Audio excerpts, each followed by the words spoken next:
태친.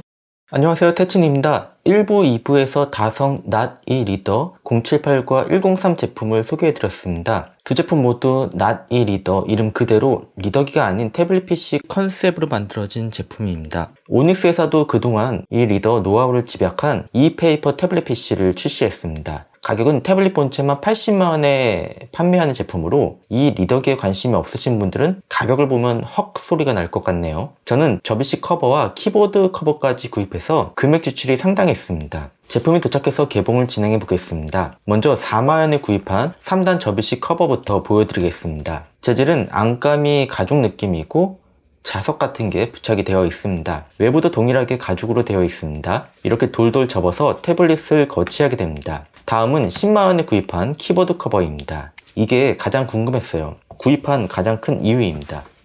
전자책 리더기에 매직 키보드는 최초로 알고 있습니다. 허접한 블루투스 키보드만 보다가 이런 키보드를 보니 너무 좋네요. 키감도 좋습니다. 이쪽이 포고핀 연결 부분입니다. 양쪽에 태블릿을 고정하는 가이드가 있어요. 태블릿보다 키보드 가루폭이 더 커서 이렇게 제작을 한 것 같습니다. 접이식 커버와 비교해보면 확실히 크기가 더 큽니다. 앞면도 이렇게 비교해 볼게요. 블루투스 키보드를 가지고 다니는 것보다는 매직 키보드가 휴대도 편하고 충전이 필요 없다는 장점이 있죠. 이제 본체를 개봉해 볼게요. 측면은 체크 무늬가 있어요. 다른 쪽 측면은 붉은색 포인트가 있습니다. 박스를 열면 본체가 보이고요. 안쪽에는 설명서, USB-C to A 케이블, 스타일러스 펜이 동봉되어 있습니다. 이 펜을 펜2 프로라고 부르더라고요. 위쪽에는 지우개 버튼이 있습니다. 저는 이 골무 같은 펜 커버가 저렴해 보여서 좋아하진 않습니다. 기본 구성품은 이렇게 동봉되어 있습니다. 본체를 볼게요. 10.3인치 1404에 1872 해상도의 제품이고 아래쪽에 키보드와 연결하는 포고핀이 있어요. 좌측에는 스피커 홀, 전원 버튼이 있습니다. 위쪽에는 스타일러스 부착 위치가 표기되어 있네요. 스타일러스 펜도 동일한 마크가 있고요. 부착하면 태블릿이 들릴 정도로 자성은 강합니다. 오른쪽은 충전 포트, 마이크로 SD 슬롯, 스피커 홀이 있네요. 16메가픽셀 카메라가 있고 로고는 가로 모드 기준으로 되어 있는데 키보드 사용을 고려한 디자인 같습니다. 그리고 마이크로 SD 슬롯 제거핀도 동봉되어 있네요. 이 제품이 128GB 제품이라서 넉넉한 저장 용량을 갖추고 있지만 소장용 스캔보이나 만화책을 보는 분들을 위해서 용량이 부족하다면 마이크로 SD카드를 추가해서 용량 확장이 가능하니까 용량 걱정은 없을 것 같네요. 전원을 켜고 설정의 한국어를 선택할게요. 사용자 동의 화면, 개인정보 동의 화면입니다. 나머지 설정은 빠르게 넘어갈게요. 구글 플레이 스토어가 기본적으로 있습니다. 아래쪽 책 앱은 소장용 책을 넣어서 보면 되고 서점 앱, 그리고 탐색기, 설정 화면입니다. 위쪽을 쓸어내리면 컨트롤 센터에서 빠른 설정이 가능합니다. 오닉스 제품은 유저가 직접 플레이 스토어를 활성해 줘야 되는 불편함이 있습니다. 처음 오닉스 제품을 접하는 분들은 이 부분을 가장 어려워해서 제가 별도로 영상을 만들기도 했는데요. 이 제품은 그냥 로그인만 하면 됩니다. 로그인 했습니다. 구글 키보드로 변경을 할게요. G보드로 변경을 했습니다. 됐습니다. 퀄컴 스냅드래곤 662의 8코어 제품이고 램 4GB입니다. 긱벤치5 성능 측정은 싱글 309점, 멀티 1224점 나왔습니다. 제품 추가 테스트하기 전에 접이식 커버에 대해서 좀 말해야 될 것 같아요. 이건 갤럭시 탭 S6 라이트 2022 제품의 커버입니다. 커버에 자석이 있지만 외관상 안 보여서 깔끔합니다. 가격은 오닉스 접이식 커버와 비슷합니다. 반면에 오닉스 제품의 커버는 자석이 이렇게 다 보입니다. 자석이 보이니까 디자인적으로 예쁘지는 않잖아요. 그런데 오닉스 북스 탭 울트라는 이게 자석이 아니었어요. 그래서 힘을 주면 이렇게 힘없이 쓰러집니다.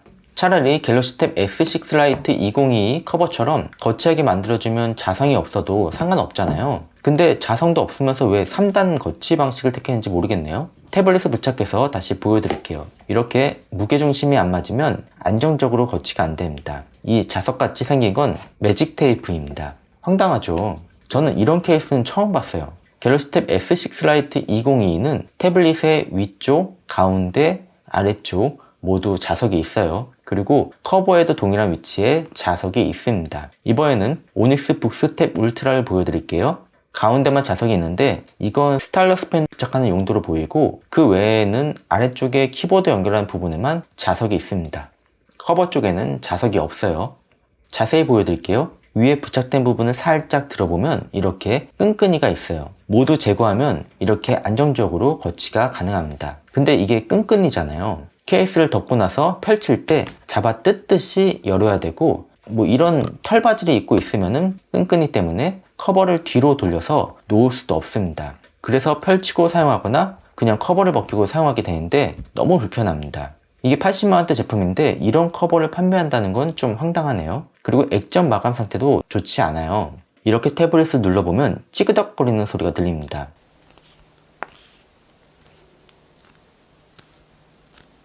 액정 접착 상태가 좋지 않다는 거죠. 이건 제가 가지고 있는 제품만 그럴 수도 있습니다. 다행히 키보드 커버는 마감도 괜찮고 디자인도 예쁩니다. 포고핀을 결합하게 되면 키보드를 연결할 건지 물어보는 화면이 나옵니다. 여기서 확인을 누르면 단축 키보드 설명이 나오는데요. 펑션 키 플러스 1부터 9까지는 키보드 그림과 동일하게 나오기 때문에 외울 필요가 없어요. 그냥 그림을 보고 단축 키를 사용하면 되고요. 기억해야 될 거는 홈 스크린부터 이 아래까지 잠금 화면까지를 기억하면 될 것 같아요. 만약 기억이 안 나면 커맨드 플러스 1을 누르면 다시 단축키 설명을 볼 수 있습니다. 그리고 화면이 계속 켜져 있길 원할 때가 있잖아요. 오닉스 북스텝 울트라는 자동 슬립 방지가 최대 10분까지만 되고 화면 꺼짐 없음 옵션은 없더라고요. 그래서 저는 구글 플레이스토어에서 화면 자동 꺼짐 시간 타일 앱을 설치해 줬어요. 여기서 저는 5분과 화면 꺼짐 무제한만 설정해 줬어요. 컨트롤 센터에서 다시 화면 꺼짐 방지 앱이 이렇게 보이게 되는데 터치하면 무제한으로, 다시 터치하면 5분 설정할 수 있습니다. 저는 메모는 다이나리스트와 심플노트를 주로 사용하는데요. 다이나리스트는 생각을 정리할 때 사용을 합니다. 타이핑 속도를 보여드릴게요. 속도는 괜찮습니다. 컨트롤 시프트를 선택해서 G 보드로 변경을 하게 되면은 다이나리스트에서는 탭키가 동작이 안 됩니다. 그래서 저는 네이버 스마트보드 키보드로 바꿨어요. 네이버 키보드는 정상적으로 탭키를 눌러서 마크다운 기능을 사용할 수 있습니다. 심플노트에서도 타이핑 속도를 보여드릴게요. 타이핑 딜레이가 느껴지지 않을 정도로 속도가 준수합니다.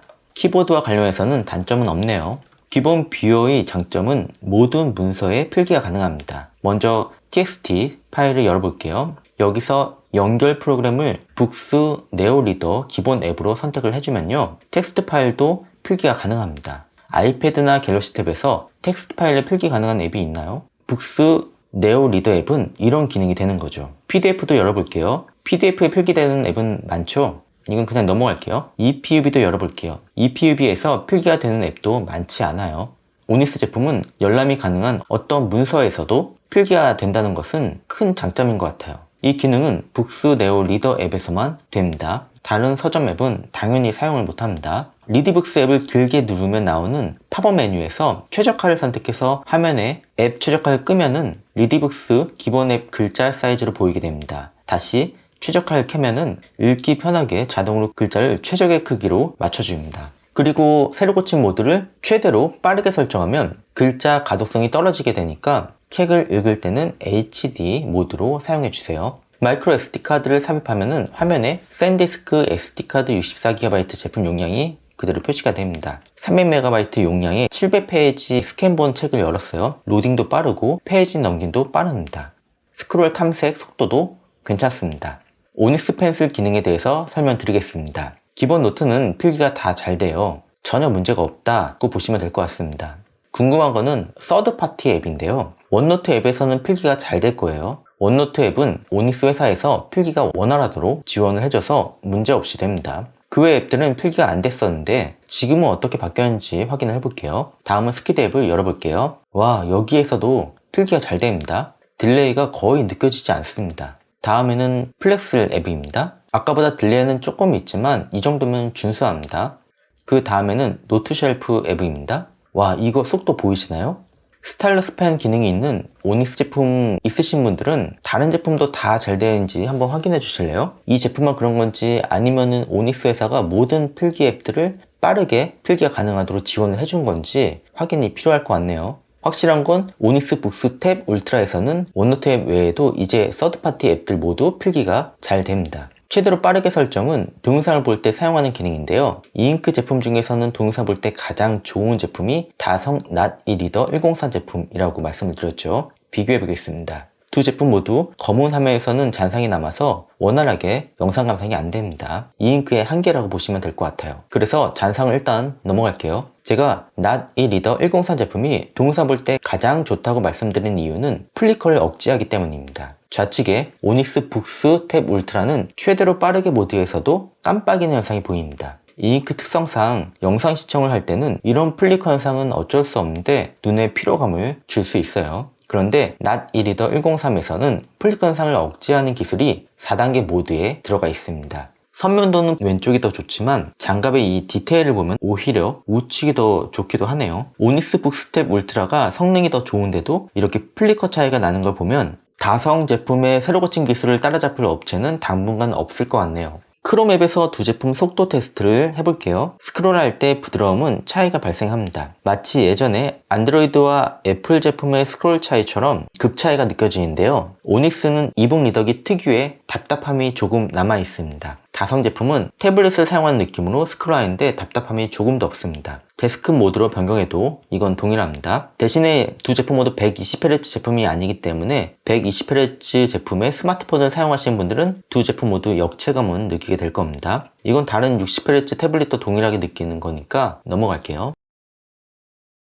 확실히 오닉스 제품이 움직임이 굼뜨고 둔해요. 오닉스도 이잉크 모니터를 만드는 회사인데 다성의 부드러움은 따라가지 못하네요. 오닉스는 이잉크 리더기로 출발해서 기술력에서 차이가 발생하는 것 같아요. 이번에는 위치를 바꿔서 왼쪽이 다성 제품입니다. 다성은 이잉크 모니터 업체라서 이잉크 리더기에서도 HDMI 단자로 보조 모니터 기능이 들어가 있습니다. 다성은 HDMI 케이블을 연결한 상태고 오닉스는 보조 모니터 기능이 없어서 스페이스 데스크 앱을 사용해서 무선으로 연결해줬습니다. 웹서핑을 할 때 속도 체감은 크지 않네요. 영상 시청도 볼게요. 오닉스는 플리커가 거슬려서 영상에 집중이 안 됩니다. 다성은 총 4단계 새로 고친 모드가 있습니다. 오닉스는 최대로 빠르게로 설정이 되어 있습니다. 다성 제품도 3단계에서는 플리커가 있습니다. 이 상태에서 4단계로 변경을 하게 되면 화질은 조금 저하되면서 플리커를 억제하게 됩니다. 대신 다성은 이잉크 리더기 기술은 오닉스만큼 뛰어나지 못합니다. 다성 제품이 궁금하면 1부, 2부 영상을 보시면 될 것 같습니다. 두 제품 비교는 이 정도까지만 할게요.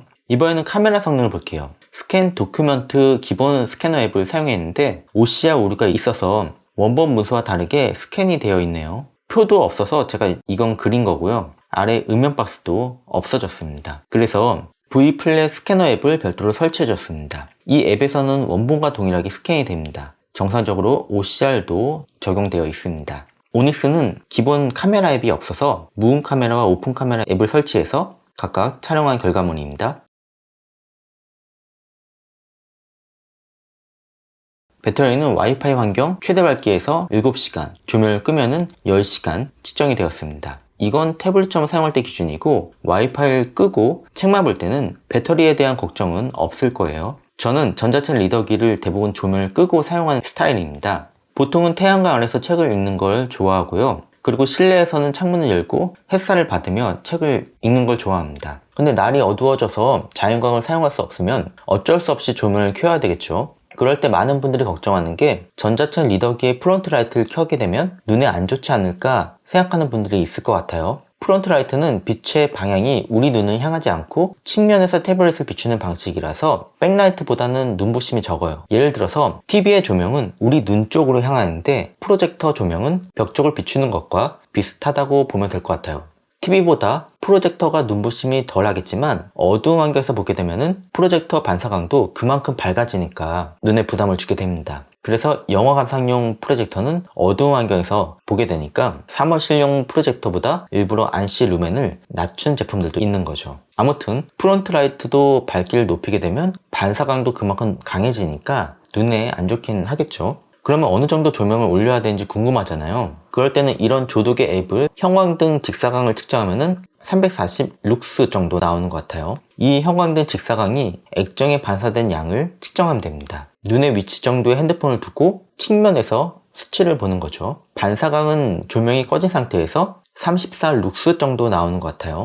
조명을 조금씩 올리면서 수치를 확인해 보세요. 끝까지 올렸을 때는 90 룩스 나오네요. 이 사이에서 심리적 마지노선을 찾아보세요. 이렇게 불을 끄고 본다면 이렇게 되겠죠. 조명을 완전히 끄면 1룩스 나오는데요. 이건 스마트폰 조명이 반사돼서 이렇게 나오는 거죠. 감안하고 보세요. 조명을 최대로 하면 28룩스 나오는데 역시 이 사이에서 심리적 마지노선을 찾아보세요. 전문가가 사용하는 조명 측정 프로그램이 아니고 일반적인 핸드폰에서 쉽게 설치할 수 있는 앱을 활용한 방법이기 때문에 정확한 측정 방법은 아니죠. 그 외 준비한 내용이 더 있었는데요. 촬영된 영상이 소실됐어요. 다시 촬영하기도 그렇고 해서 이 정도까지만 다룰게요. 결론은 오닉스 회사도 다성처럼 e페이퍼 태블릿 PC를 출시했지만 동영상 플리커 현상을 억제하지 못했고 화면 스크롤도 다성만큼 부드럽지 못했어요. 그 외에는 모두 오닉스 제품이 더 좋았습니다. 하지만 80만원대라고는 믿기 힘든 마감과 케이스 퀄리티를 보고 있으면 이 회사가 만약에 태블릿을 출시했다면 망하지 않았을까 하는 생각이 들었어요. 지금처럼 계속 이잉크 리더기를 출시하면서 이쪽 분야에서 최고가 되길 바랍니다. 그럼 다음에는 오닉스 북스텝 울트라 컬러 제품을 사용해보고 리뷰를 올려볼게요. 시청해주셔서 감사합니다.